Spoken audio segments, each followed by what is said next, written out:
Hello everyone and welcome to another Friday edition of JPNN. My name is Peter and I'll be reading JP's news beats today. JP will respond using his face and his hands because he is sick and has no voice. Let's get to it.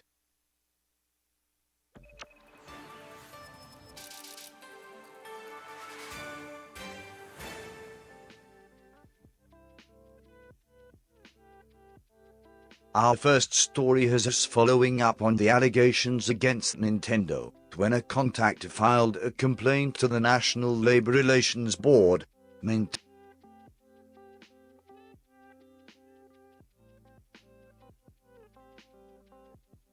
We are aware of the claim which was filed with the National Labor Relations Board by a contractor who was previously terminated for the disclosure of confidential information and for no other reason. Nintendo is not aware of any attempts to unionize or related activity and intends to cooperate with the investigation conducted by the NLRB. Nintendo is fully committed to providing a welcoming and supportive work environment for all our employees and contractors. We take matters of employment very seriously.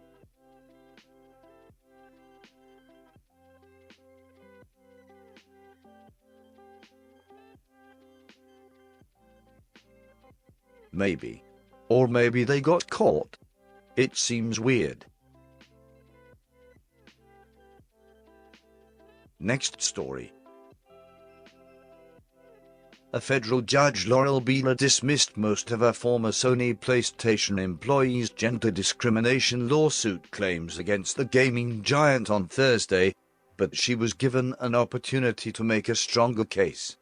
In a 20-page order, U.S. Magistrate Judge Laurel Beeler dismissed 10 of ex-worker Emma Maho's 13 claims without prejudice, including those focused on pay discrimination and harassment. Maho can amend those claims and try again, but will have to rebound from a ruling that says she hadn't stated enough details to make her case, particularly regarding alleged violations of the Equal Pay Act. This claim is dismissed because the plaintiff merely recited the elements of the claim and did not allege any specific facts, U.S. Magistrate Judge Laurel Beeler wrote.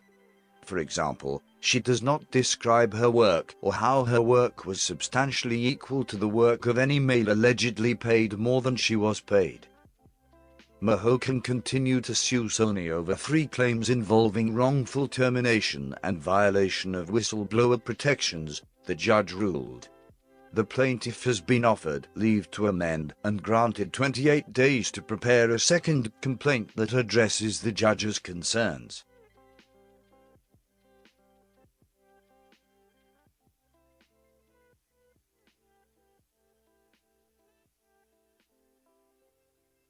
Meanwhile, in the Activision Blizzard world,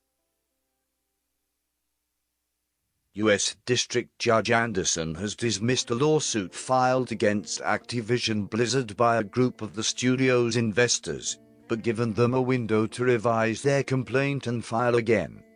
This is related to the lawsuit which was filed last year, whereas per the lawsuit filing, the investors were misled because the company didn't inform them about the ongoing investigations by the DFE and the EOC. The investor lawsuit described Activision Blizzard as a breeding ground for harassment and discrimination against women. Judge Anderson said that while the case argued that certain individuals knew about the investigations, it suffered from a lack of particularity. He added, to the extent plaintiffs allege that defendants must have known sexual harassment and discrimination were endemic by virtue of their respective positions at the company.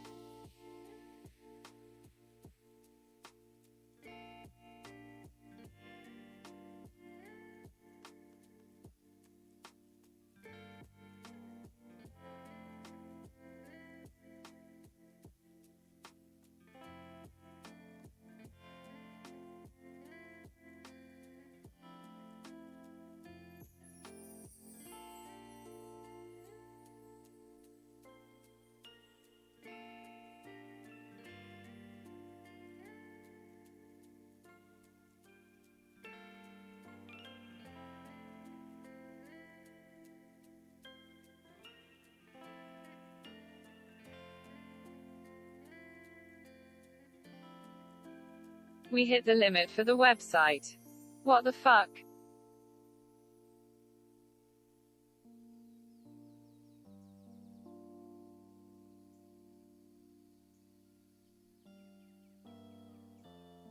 I didn't even realize the website had a limit.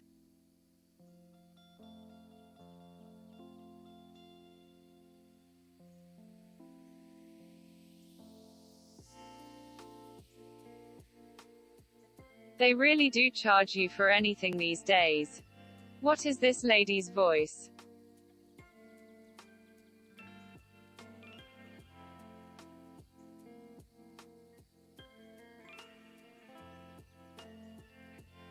It's Carla.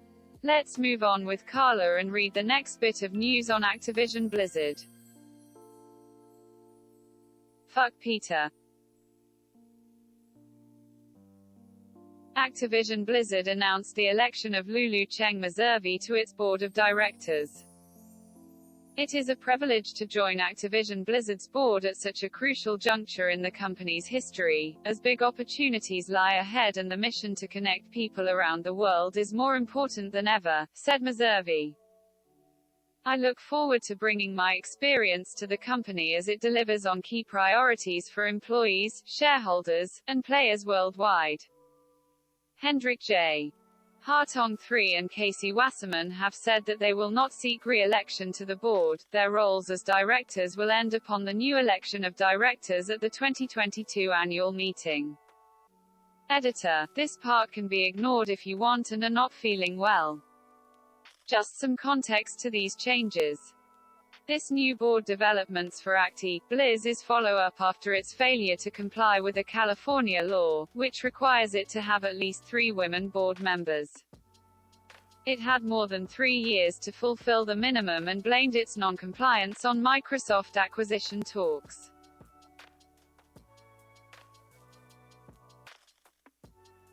Thanks, Carla.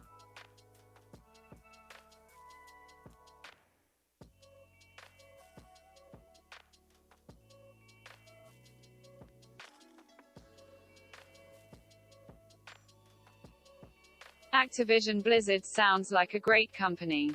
Smile. Also, thanks editor for leaving that in there.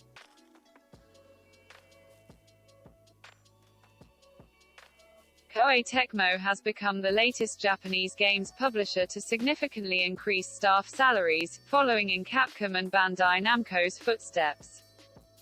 In order to improve employee job satisfaction, Koei Tecmo has announced plans to introduce an average 23% increase in base salary. On average, the move will see workers take home an extra 73,000 yen, $569, each month. Koei Tecmo will also increase the monthly starting salary for new graduates by 56,000 yen, $436, to 290,000 yen, $2,260, it said. We are implementing these measures in order to reward our employees for their efforts and to create a better working environment for their further growth, Koei Tecmo said. Based on the belief that human resources are the most important asset of the group, we have long been working on measures to improve the job satisfaction of our employees.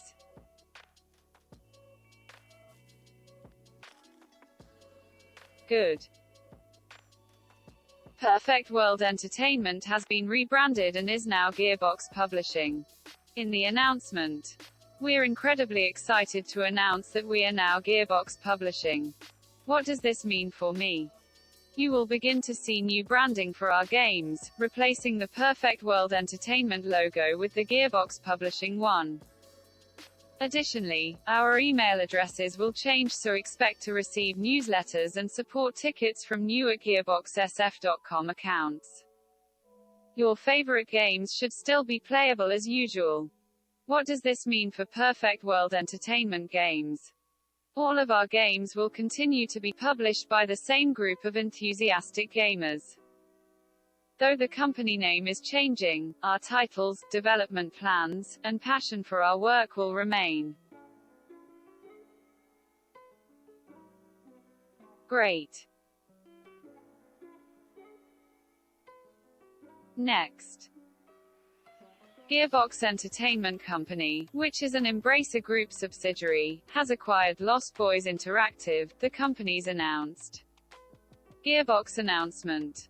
We are excited to announce that Lost Boys Interactive will be joining the Gearbox Entertainment family. Lost Boys has been a delight to work with on various projects, and we're excited to have them join us in our mission to entertain the world.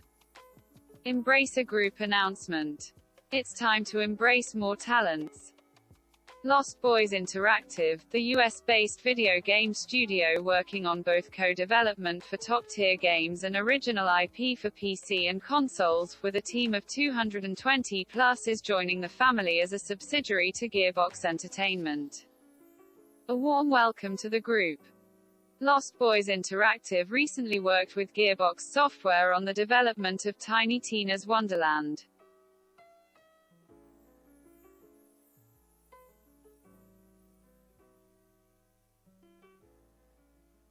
Related news. Also great. Let's move on to games-related news. Gearbox has announced that a brand new Tales from the Borderlands game will be released in 2022 from Gearbox and 2 Kelvins. CEO Randy Pitchford announced during Gearbox's PAX East 2022 panel, this new game will be fully revealed in the summer. They tweeted, "New adventure, new characters, new tales. An all-new Tales from the Borderlands is coming in 2022 from Gearbox and 2 Kelvins. Gearbox at PAX #Borderlands.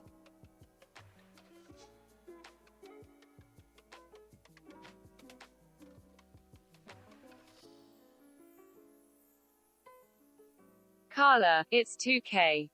Not Kelvins. You fucking AI.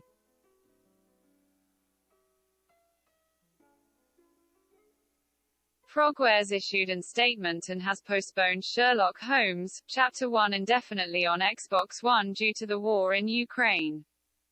They tweeted, "We have some important information for all of you waiting for the PS4 and Xbox One versions of Sherlock Holmes Chapter 1. PS4 version is coming next week. Xbox One is postponed indefinitely." With it came the following statement. Part of the statement. To say that the war made an impact on us is probably the understatement of the decade. Keeping our personal and mental situation out of this, the war impacted us from a production point of view heavily. From where we stand now, with the resources and manpower we have, we can release the PS4 version of Chapter 1 on April 28. However, we have to postpone the Xbox One version indefinitely. The studio expressed disappointment as it's invested time and money in this version and thanked its community for their kind words and support.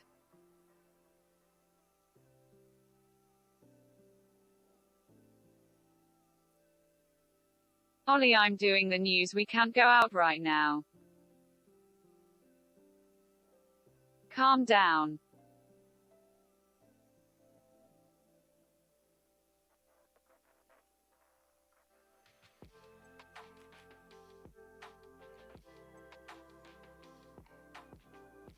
I will probably buy Chapter 1 of that game to support the devs.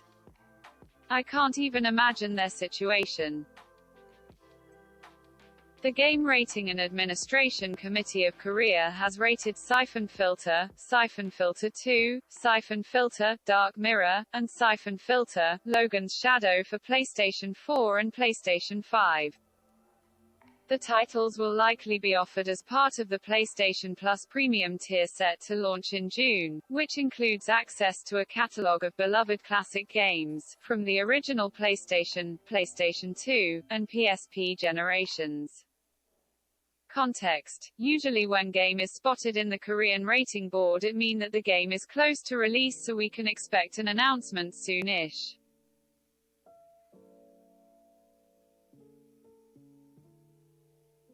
PlayStation has announced an update on their new PS Plus tiers and when these will start to roll out. Asian markets, May 23. Japan, June 1. Americas, June 13. Europe, June 22nd. Additionally, Sony is also expanding their cloud streaming access to the following locations: Bulgaria, Croatia, Czech Republic, Greece, Hungary, Malta, Poland, Republic of Cyprus, Romania, Slovakia, and Slovenia, making that a total of 30 markets with cloud streaming access. Awesome. According to Sony Santa Monica animation director Bruno Velasquez, who responded to a fan on Twitter, God of War Ragnarok is still scheduled to release this year. The tweets. Fan, Bruno reassure us that it will come this year 100% and don't show me anything at this point, crossed fingers. Bruno, Ragnarok is coming this year.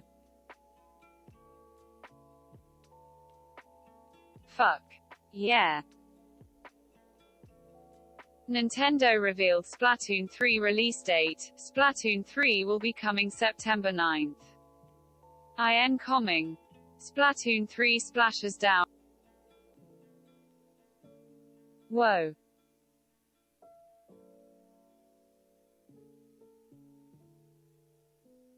The tweet says incoming.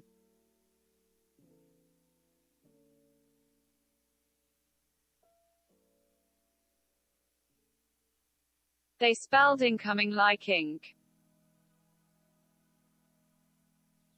The AI is not coming. Jesus. Arc System Works Guilty Gear Strive announces Another Story update. Another Story provides the player a full look behind the curtain from another perspective, featuring appearances from many characters who did not show up during the main story, including Ramlethal, May, and Baiken. For the full announcement you can head over to the link.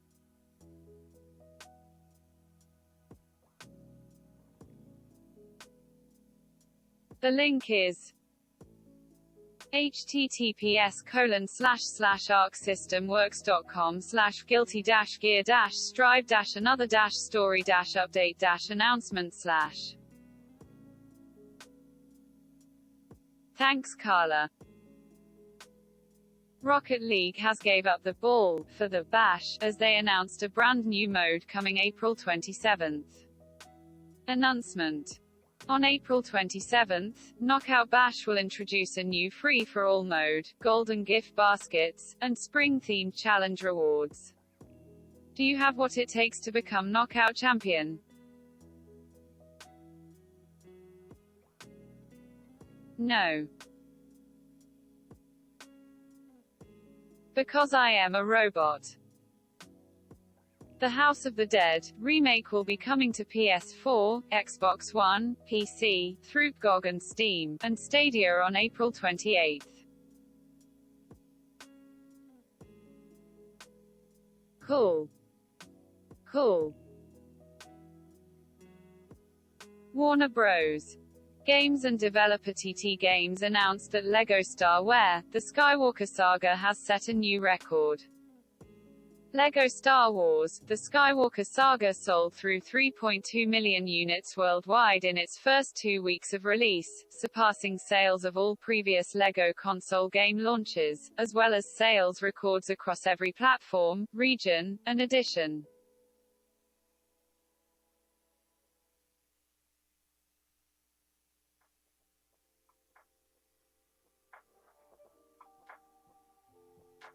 That is what happens when you release a game when nothing else is available.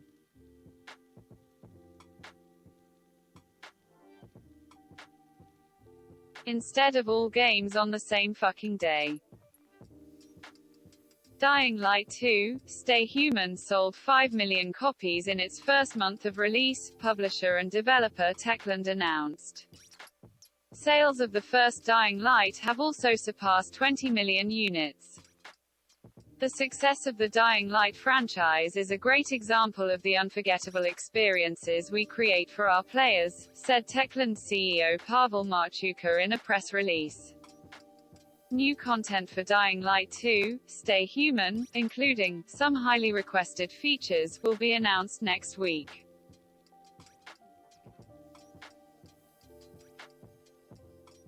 I hope they change the ending. 3 more games have joined the Sega Mega Drive Genesis library on Nintendo Switch Online. The latest additions to the service are Space Harrier 2, Shining Force 2 and Sonic the Hedgehog Spinball. WHO cares.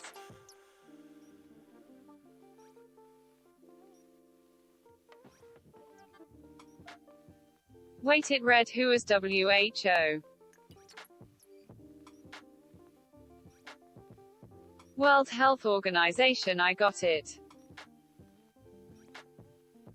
Digital games platform GOG, a subsidiary of CD Projekt Red, recently announced that it's now providing its staff menstrual leave. The policy was inspired after GOG manager Gabriela Siemienkiewicz alongside others echoed having similar issues and difficulties during a meeting. Implementing menstrual leave is yet another step towards making GOG an even more inclusive workplace, and we won't stop in our continuous efforts to learn, reflect and improve on how we can do better for all of our team members, the company said in the post. Siemienkiewicz said the response so far has been overwhelmingly positive, but there's still much work to be done, and our efforts towards making GOG a more inclusive workplace do not end here. Response to this announcement, policy outside of GOG as reported by Axios. Responding to the company's announcement on LinkedIn, a Unity senior software engineer said the policy is discriminatory. I wonder how this can be considered inclusive, when it's the exact opposite of that. Excellent news. Men and robots will be more competitive than women, said a VR and UX researcher.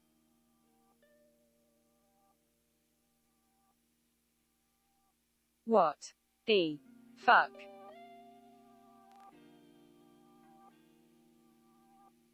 Stupid.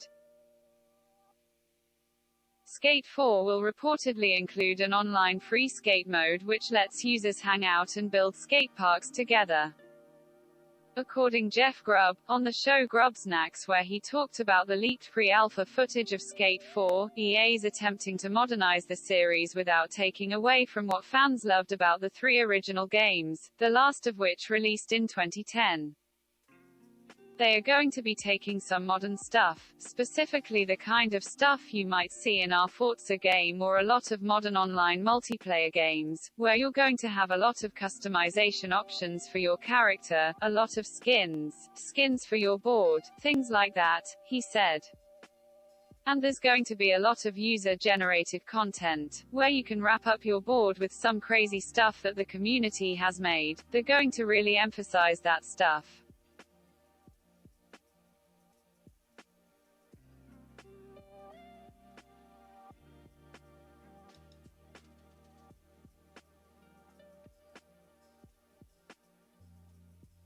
Cool. I hope we see more of that this year with developers talking to a camera and no gameplay footage.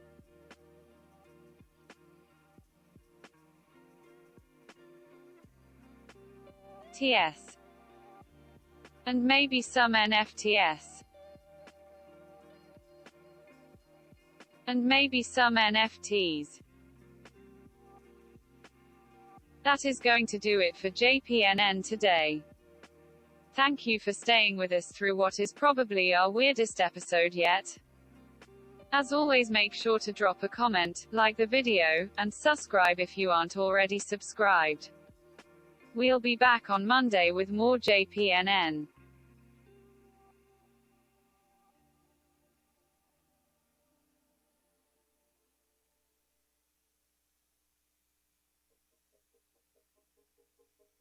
Also fuck you Peter. You sack of shit. Carla out.